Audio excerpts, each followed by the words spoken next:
Sexto, el silencio interior.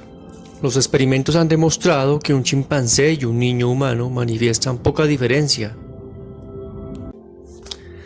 en su inteligencia desde el nacimiento hasta el momento en el que el niño aprende a comprender y a emplear palabras. La unificación de diversos acontecimientos concretos por medio de términos abstractos y la simplificación aportada por él, empleo de símbolos, palabras, proporcionaron al hombre su primera y decisiva superioridad sobre los animales. Pero como muchos otros instrumentos, la palabra se ha vuelto contra el hombre. Del mismo modo que la pólvora de los fuegos artificiales chinos se ha convertido en pólvora para cañones, como el avión de transporte ha llegado a ser el bombardero, también la palabra se ha transformado en un medio de expresión y transmisión, en un arma mortal dirigida contra nuestros seres naturales y ha llegado a ser más un instrumento de ocultación que de revelación. Las palabras difícilmente pueden ponerse a la altura de nuestro sentimiento genuino, que nada tiene que ver con emociones confusas o misticismo. Bergson ha rehabilitado el término intuición para ese conocimiento más profundo de nuestra existencia que se extiende más allá de las imágenes y las palabras. Las palabras han llegado a constituir parte de nuestra rutina diaria del mismo modo que otros artículos de la vida, el alimento, la habitación, el transporte o el dinero. Pero imagínese trasplantando a una isla solitaria, su visión cambiaría por completo. Todo adoptará un significado diferente. Las cosas que lo rodean asumirán una significación más profunda, mientras que el lenguaje, y en especial el lenguaje abstracto, perderá su importancia.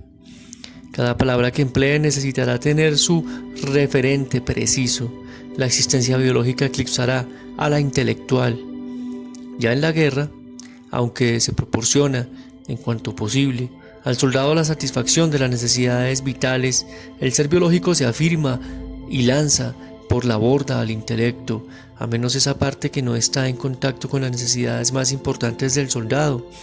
Toda vuelta a los niveles más profundos de nuestra existencia provocará una reorientación de intelecto y de su representante, el lenguaje. Hay un modo de poder entrar en contacto con los niveles más profundos de nuestra existencia, de rejuvenecer nuestro pensamiento y alcanzar la intuición, armonía de pensamiento y ser, el silencio interior.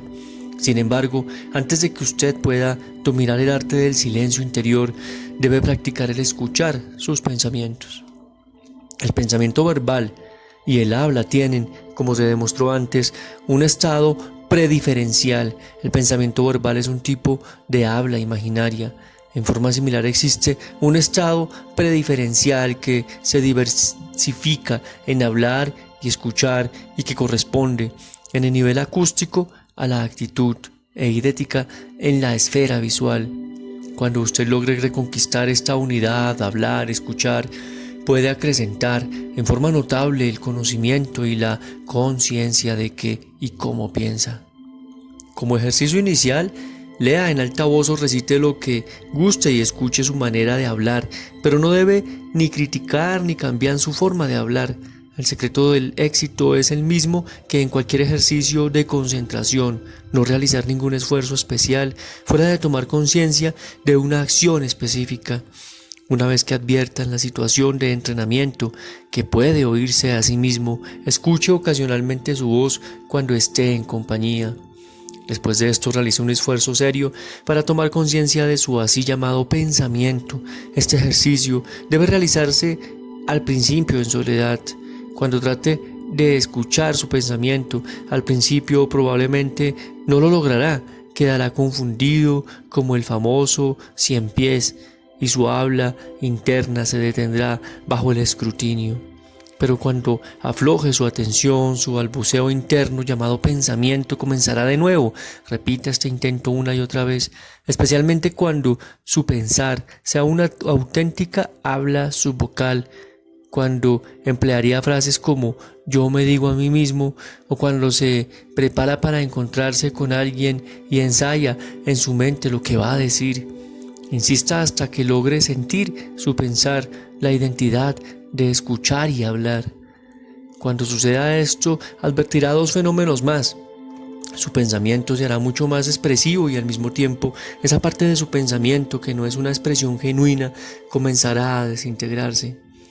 Se quebrará su habla interna obsesiva y sentirá que casi todo se vuelve como cuando oiga partes y trozos de su lenguaje incoherente flotando, frases sin sentido que vienen a su mente y esperan ser recompuestas.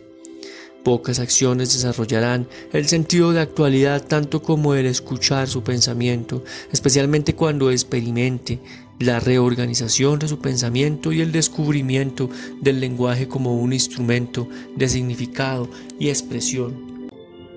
Esa reorganización del pensamiento es absolutamente necesaria para las personas que tienen dificultades para establecer un contacto genuino.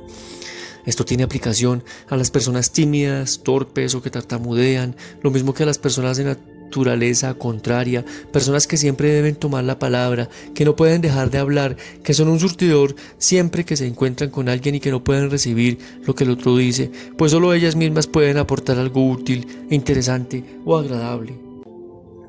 Al mejorar el sentir, usted logrará un conocimiento más profundo, un psicoanálisis de las características de su personalidad, descubrirá su ser en una monotonía, la lectura, la radiodifusión, el lamento, la jactancia de su voz interna. Una vez que haya percibido sus características específicas, tómelas como expresión de toda su personalidad y trate de descubrir la misma actitud en sus demás acciones y comportamiento. Aprenda a valorar cada palabra, aprenda a masticar, a gustar, a experimentar el poder que se oculta en el logos de cada palabra. Se dice que Winston Churchill fue en una época un orador torpe, desconfiado. Ahora paladea cada palabra, cada frase que pronuncia. El resultado es un discurso poderoso, penetrante, en el que cada palabra tiene su peso, tiene el sentir de sus pensamientos, y esto lo lleva a la expresión llena de fuerza. Sería blasfemo aplicar la misma palabra habla a las efusiones verbales de una charlatana señora de sociedad que oculta tras un torrente de palabras el hecho de que nada tiene que decir. Una vez que domine el escuchar interno, puede avanzar al ejercicio decisivo en tornarse en el silencio interno. El silencio externo es ya una situación que muchas personas no pueden tolerar. Cuando tienen compañía sienten que deben hablar y cuando se dan un silencio de unos pocos minutos se sienten turbados y buscan en su mente un tema que pueda romperlo. En una situación que llama al silencio, la vista de una bella montaña o el rugido del mar debe seguir charlando.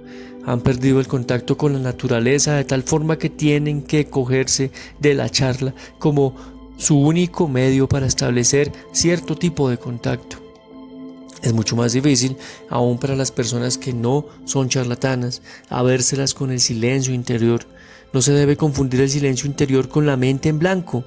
Trance, petit mal, cese de todas las funciones mentales. En este ejercicio no se interesa exclusivamente por el dominio de una sola función mental, el habla subvocal. Trate de mantenerse interiormente siliente, de suprimir su pensamiento verbal, permaneciendo sin embargo despierto.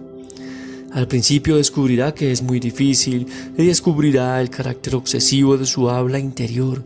Advertirá, a pesar de un intento serio de dominar este ejercicio, que solo durante los primeros instantes será capaz de conservar su mente vacía de palabras. Sin advertirlo, su atención se relajará y proporcionará de nuevo pensamientos verbales que ustedes contaste, aprenderá a prolongar el silencio y de esta forma dejará lugar a un desarrollo más pleno de sus sentidos. Visualizará cosas o percibirá más claramente las sensaciones más sutiles de su cuerpo. Una vez que logre mantener este silencio interior durante un minuto o menos, las energías, o más bien las actividades que eran reemplazadas por el habla, brotarán de los niveles biológicos más profundos. Su ser biológico se moverá bajo la cobertura de las palabras. Trate entonces de aplicar este recién logrado poder de concentración al mundo externo, reconociendo escuchar música. En ninguna otra cosa puede comprobar con tanta efectividad su poder de concentración. En la plena concentración no cabe escuchar la música y pensar o soñar. Si usted escucha música logrará la ventaja de permanecer en el campo acústico. Después que haya logrado dominio completo de la concentración acústica, puede proceder al ejercicio final, a llenar su mente con las experiencias de los demás sentidos. Observe, por ejemplo, un cuadro que traiga su interés, o una flor del jardín, o una puesta de sol, o su misma habitación. Trate de captar todos los detalles sin transmitir intermitentemente ni describir verbalmente el silencio, sin verbosidad. Aprenda a identificar lo que le interesa o atrae. Tal vez el resultado más valioso del entrenamiento en el silencio interior es lograr